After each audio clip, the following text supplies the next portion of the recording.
Salut à tous! La vidéo aujourd'hui sera consacrée à un service presse que je vais faire pour les éditions Erato. Erato Édition, et il s'agit du roman À tout jamais de Sandra Eliam. Sandra Eliam, à qui je fais un gros coucou, un gros bisou. Alors, on va parler aujourd'hui romance, vampire. Mais principalement romance. Attention, ne vous méprenez pas sur mes mots, on n'est pas sur vraiment du vampire-vampire, on est sur de la romance avec des protagonistes vampires. Voilà, c'est dit. L'histoire, c'est celle de Mélina et Ivan. Ils sont tous les deux russes, ils vivent dans les années 1800 et ils n'étaient pas destinés à se rencontrer de base. Lui est d'origine modeste, elle est d'origine plus noble, et en fait, en s'infiltrant dans un bal masqué, Ivan va rencontrer Mélina, ils vont tomber amoureux, et contre l'avis de la famille de cette jeune fille, ils vont s'enfuir pour se marier.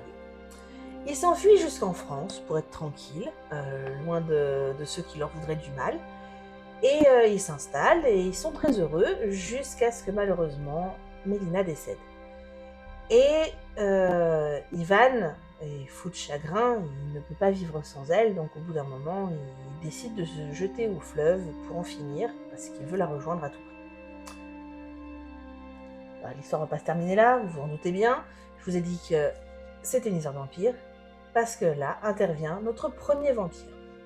Notre premier vampire, c'est Anthony. Il va sortir Ivan de l'eau, il va le ramener à la vie, mais en fait, il va le ramener à la vie et à la mort. J'ai envie de dire. Il va le transformer en vampire, vous avez compris. Ivan n'était pas tout à fait d'accord, il se trouve monstrueux parce que Anthony, son pater vampire, on va l'appeler comme ça, c'est un monstre. C'est pas un gentil vampire, c'est pas Papa Cullen, hein, si vous voulez, dans Twilight. Non, pas du tout. C'est un vampire sanguinaire. On est plus, là, on est sur la ref entretien avec un vampire, un méchant vampire qui entraîne un autre avec lui. Donc ils vont être comparses pendant un moment, parce que Ivan il peut pas se débrouiller tout seul dans ce nouveau monde vampirique, on va dire. Il n'a pas les codes, il n'a pas les clés, donc il se raccroche malheureusement au seul vampire qu'il connaît, c'est Anthony. Et Anthony va commencer à avoir des idées un petit peu de grandeur, et il va, là pour le coup, se prendre un peu pour Papa Cullen. Il va vouloir faire un clan, une famille, transforme d'autres vampires autour de lui, une compagne, tout ça, pour avoir un petit groupe bien à lui. Et alors, du coup, on n'a pas énormément de détails sur le début de la vie vampirique d'Ivan. On sait qu'à un moment donné, au bout de plusieurs décennies, je ne sais pas même si c'est au bout d'un siècle, il va finir par rencontrer un autre vampire qui va lui donner d'autres codes.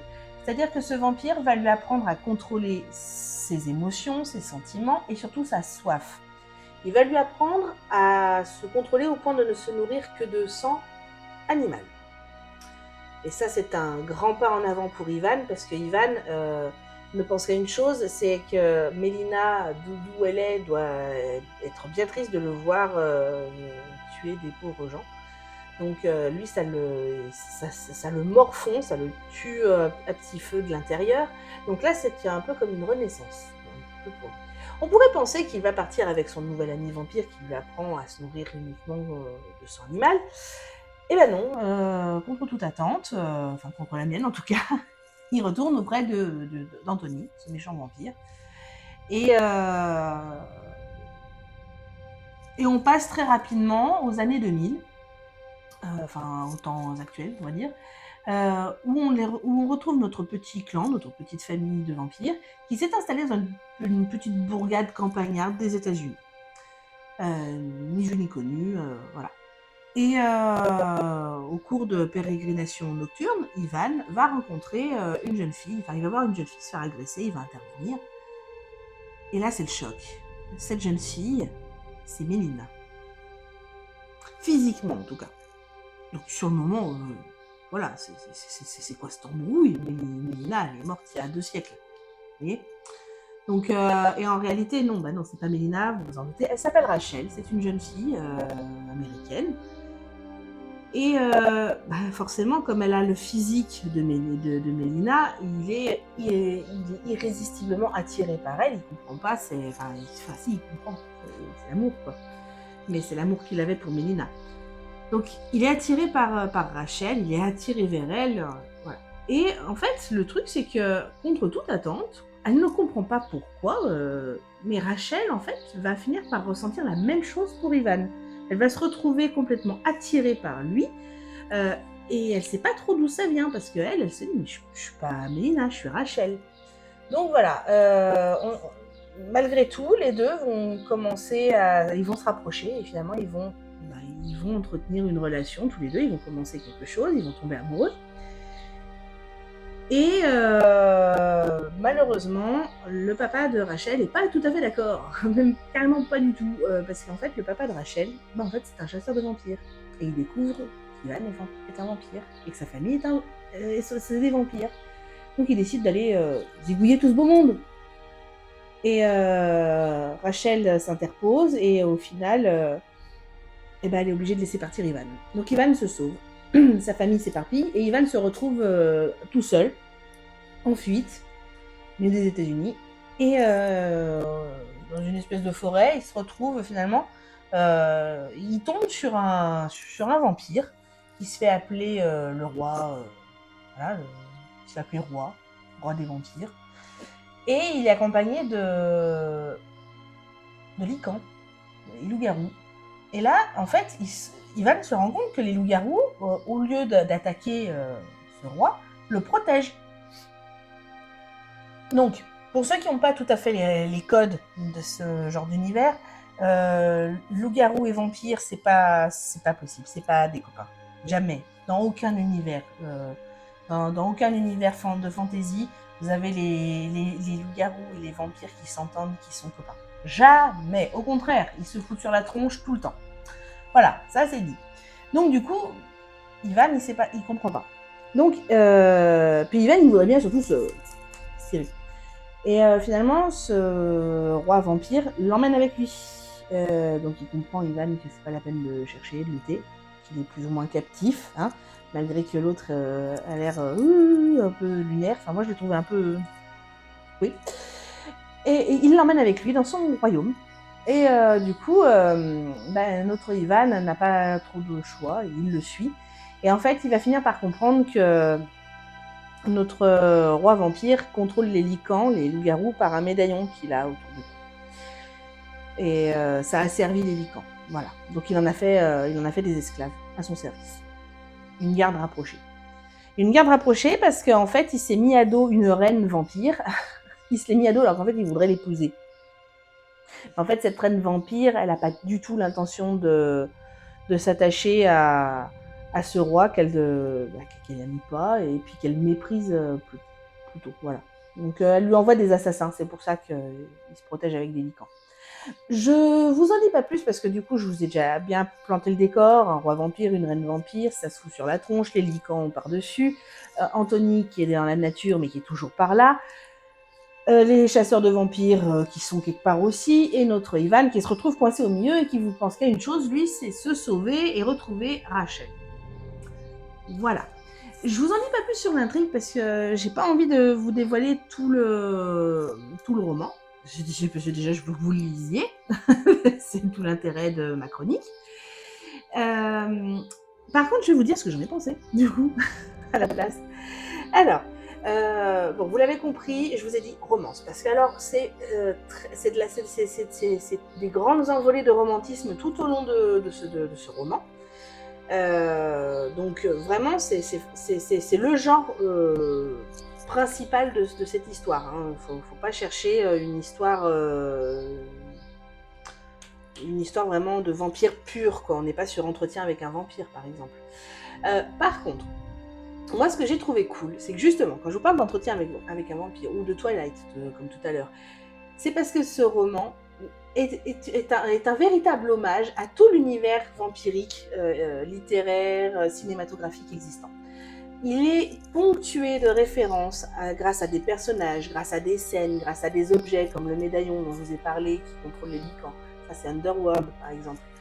C'est truffé de références comme ça à tous ces univers vampiriques célèbres qu'on aime dans la littérature ou la cinématographie. Et du coup, j'ai trouvé ça super cool parce que, comme je vous ai dit, Underworld, par exemple, c'est pas forcément une saga vampirique dont on parle très souvent. Et je trouve ça cool qu'il y ait eu. Je me suis sentie moins seule à me dire, ah, je me rappelle aussi d'Underworld. J'aimais trop en fait le film. Bref, du coup, j'ai trouvé ça sympa. C'est une très belle histoire d'amour. Alors, quand on dit à tout jamais l'amour plus fort que la mort, oui, là, l'amour transcende la mort. Je vais pas vous dévoiler le plot complet, mais oui, vous l'aurez compris, Rachel, Mélina, voilà, c'est pas anodin. Vous verrez qu'il y a quelque chose derrière. Il faut le lire parce que ça se révèle pas tout de suite. Mais du coup, oui, l'amour a clairement transcendé la mort dans ce roman et je trouve ça magnifique. Et en fait, du coup, c'est un super. En fait, c'est un super roman pour vous remonter le moral aussi. Parce qu'en fait, au milieu de tout ce marasme d'univers qui est très noir, le vampire, on a l'habitude que ce soit très sombre comme univers. C'est très dark hein, quand même. C'est pas la créature la plus lumineuse du monde. D'ailleurs, elle vit dans le noir hein, comme créature. Et bien là, pour le coup, Sandra a réussi à en faire des êtres lumineux, éblouissants d'amour. Ivan n'est qu'amour. C'est un gros love-love. Il n'y a pas d'autre mot, c'est un gros love-love. Voilà. Et du coup, ça fait tellement de bien d'avoir une vraie belle histoire d'amour. Alors, vous allez me dire que je suis peut-être un petit peu cucu, mais j'assume. Voilà, j'assume. Alors, ça serait peut-être un peu plus dans la ligne du coup de Twilight, de la romantaisie. On est dans un univers de vampires avec de la romance, avec un petit peu de loup-garou aussi. Oui, pourquoi pas, mais en moins adolescent, en plus adulte. Et puis de toute façon, il faut être un peu plus adulte pour avoir les refs, parce que tous les ados n'ont pas lu Entretien avec un vampire, tous les ados n'ont pas vu Underworld, donc voilà, toutes les refs sur lesquelles s'appuie Sandra, les ados ne l'auront pas, les auront pas forcément, de toute façon. Et puis voilà, je pense que j'ai fait à peu près le tour. Après, alors moi je vais vous dire, je lui ai mis 4 étoiles sur 5. Alors 4 étoiles, oui, j'aurais pu mettre 5 étoiles. Je lui ai mis 4 étoiles au lieu de 5 parce que ces univers auxquels fait référence Sandra, toutes ces refs célèbres, alors j'ai trouvé ça cool, mais j'aurais aimé un peu plus de liant entre eux. À la limite, peut-être que... alors du coup, c'est vrai que pour le coup, on a un roman unique, hein, c'est un roman, une histoire finie, basta. Mais alors à ce moment-là, soit un personnage vraiment liant, ou alors peut-être développer un petit peu plus, au lieu que ça tombe comme ça de temps en temps. Ah oui, au fait, il connaissait la reine machin. Ah oui, au fait, ça... Je sais pas comment vous expliquer. Peut-être que Rachel aurait pu servir justement en développant son côté humain, son côté Rachel justement, plutôt que son côté Mélina, et bah, peut-être en faire le liant de tout ça, dire que en expliquant à Mélina, finalement il nous explique à nous que par exemple les vampires célèbres comme Dracula ou comme Carmilla, ou voilà, que ces vampires-là existent, que cet univers qu'on n'imaginait que dans la littérature ou le cinéma existe. Donc ouais, j'aurais bien aimé un tout petit peu plus de liant. Ça aurait peut-être été un petit peu plus fluide à l'histoire, plutôt que d'aller de rebondissement en rebondissement. Parce que du coup, en fait, c'est ça, c'est que le pauvre Ivan, il est tellement ballotté qu'en fait, il est balancé un coup d'un côté, un coup de l'autre. Sandra, t'as pas été cool avec Ivan, tu lui as fait du mal. Il m'a fait pitié, le pauvre, j'avais de la peine pour lui. En fait, c'est ça, c'est carrément à des moments, il est éjecté, on le pousse à faire des trucs, le pauvre.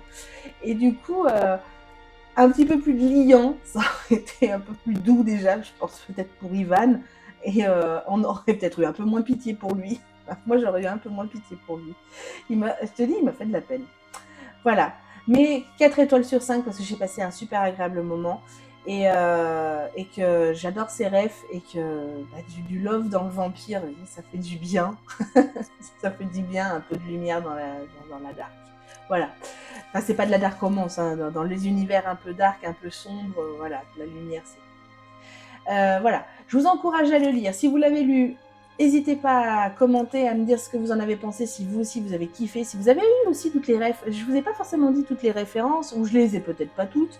Je pense par exemple dans les vampires, est-ce qu'il y a peut-être moyen de lier ça à Blade? Est-ce qu'il y a moyen de lier ça à...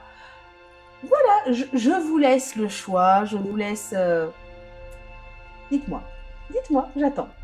Et puis bah, en attendant la prochaine, lisez.